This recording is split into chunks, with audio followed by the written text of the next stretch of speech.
Hello everyone guys, आज के परिणीतिक episode में ये होता है पार्वती और बबली के बीच में। वैसे पार्वती ये कहती है बबली से, मैं तुम्हें अकेला छोड़ के नहीं जाऊंगी, मैं तुम्हारे साथ रहूंगी ये शादी रोकने में। मगर बबली ओवर कॉन्फिडेंस में आ जाती है और कहने लगती है कि नहीं, ये शादी मैं रोक लूंगी, दी आप जाइए अपने घर, इधर सब कुछ मैं हैंडल कर लूंगी। वैसे फिर बबली आती है, दिलजीत से कहती है कि मुझे तुमसे 2 मिनट कुछ बात करनी है शादी से पहले।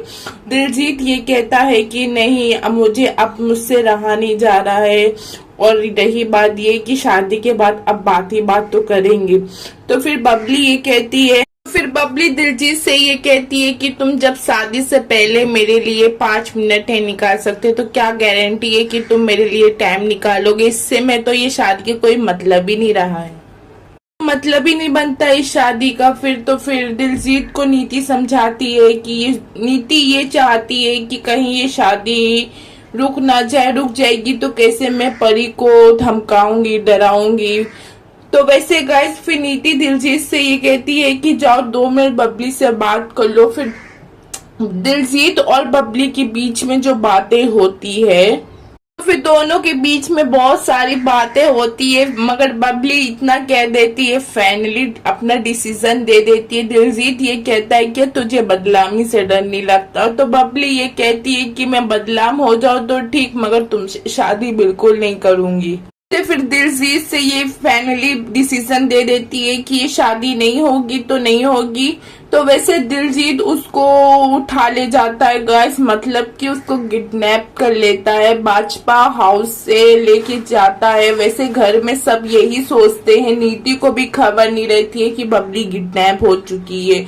वो तो बाद में इन्फॉर्म करता है, मगर पार्वती बहुत खुशी खुशी अपने घर जाती है। ये सोचती है कि बबली ये शादी रोक लेगी। वैसे फिर जिस तरीके से उससे जबरदस्ती बबली से दिलजीत शादी करता है, और बेबे उसको किडनैप करते हुए देख लेती है, आई मीन बबली और दिलजीत को चाहते हुए देख लेती है, तो घर पे आके इन्फॉर्म करती। जब नीति को ये बात पता चलती है, बबली को इतनी बात समझ में आती है, तो बबली ये कहती है कि मैं भी कितनी पागल हूँ, अकेले ये सब करने चली थी, दी के बिना फंस गई ना। तो गाइस फिर बबली बहुत बुरी तरीके से फंस जाती है, मगर होता है ये कि वहां पार्वती की भी गाड़ी रहती है। पार्वती दिलजीत को फोन लगाते हुए देख लेती है, मगर दिलजीत की हालत बहुत ज्यादा खराब, बहुत ज्यादा टेंस में, बहुत ज्यादा गुस्से में रहता है। तो पार्वती ये समझती है कि लगता है बबली शादी के लिए मना कर दी, तभी तो दिलजीत इतना गुस्से में है। पर उसको क्या पता कि दिलजीत के साथ बबली भी है वो कार में।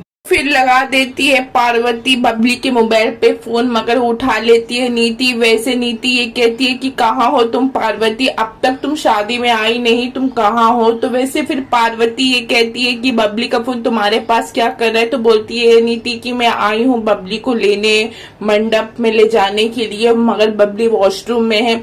ये बात अभी नीति को वो नहीं पता रहती है कि बबली हो गई है किडनैप। जब दिलजीत का फोन बबली के पास, आई मीन नीति के पास आता है, तो नीति ये कहती है कि जब नीति दिलजीत से फोन पे बात करती है, दिलजीत ये बताता है मैं उसको उठाया और किडनैप किया और उसको अपने साथ वेयर हाउस लेकर आ गए उससे शादी करने के लिए, क्योंकि वो मुझसे शादी करना नहीं चाहती है। इतनी बात ताई जी सारी सुन लेती, मगर वो नीति ताई जी को कमरे में बंद कर देती। दिलजीत नीति से ये कहता है कि इसने एक बार संजू से कह देती कि मुझे शादी नहीं करनी है, तो संजू के साथ साथ पार्वती और विक्रम और बबली की माँ सारे मेरे खिलाफ हो जाते। तो नीति ये कहती है कि वही बबली को छोड़ना मत, बबली के साथ शादी करना और ये शादी को पूरे अच्छी तरीके से रिकॉर्ड करना। और तुम तो जानते हो एक बबली है जिसको बबली के खिलाफ जाके हम लोग परी को टॉर्चर कर सकते हैं। ये बोलती है कि जाओ जल्दी से उससे शादी करो, मुझे वीडियोस बना के भेजो, और बाय द वे कॉन्ग्रेचुलेशंस ये शादी के लिए, उसको ये सब कहती है। मगर क्या लगता है, मगर पार्वती भी बहुत कंफ्यूज रहती है। दिलजीत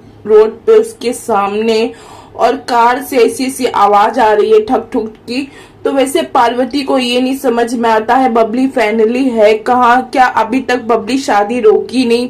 तो गाइस पार्वती के दिमाग में बहुत कुछ चलता है। वैसे दिलजीत बबली से जबरदस्ती शादी करता है। अब गाइस क्या दिलजीत बबली से शादी कर पाएगा या फिर पार्वती आके कुछ रोक पाएगी। गाइस ये